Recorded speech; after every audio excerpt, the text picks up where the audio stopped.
আসসালামু আলাইকুম, welcome to সীমাস daily ব্লগে আপনাদের সবাইকে আমন্ত্রণ। তো আজকে দুপুরের রান্নাই দেখাবো, রান্নার সাথে সাথে আরও কিছু অ্যাড করব।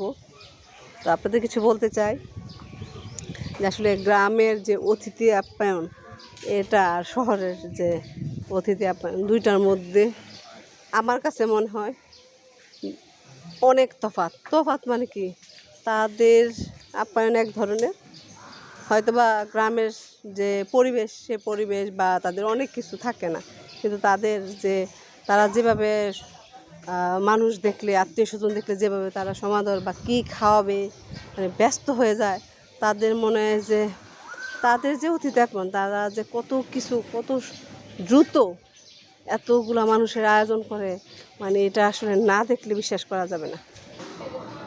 আমাদের হচ্ছে কালকে আমাদের এক আত্মীয়র বাসায় বেড়াতে গিয়েছিলাম, তো ওখানে যাওয়ার প্রোগ্রাম ছিল না, বাইরে যাব অন্য জায়গায় যাওয়ার কথা ছিল।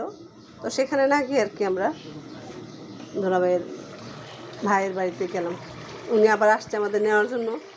তো সেখানে তো আসলে যাওয়ার পরে তাদের আসলে তাদের আদর ভালোবাসা এসব দেখে এত ভালো লেগেছে। তো ওখানে যাওয়ার পর আর কি তারা যা করলো, আসলে গ্রামের যে আদর আপ্যায়ন আত্মীয় স্বজনের বাসায় গেলে আর শহরের যে আদর আপ্যায়ন অনেক তফাৎ। তো এটা দেখার পরে মনে হয় না যে শহরের আর কারো বাসায় যাই, তাদেরটা হচ্ছে সুন্দর জিনিস, সুন্দর পরিবেশন, কিন্তু মুখে তাদের কথা থাকে না তো।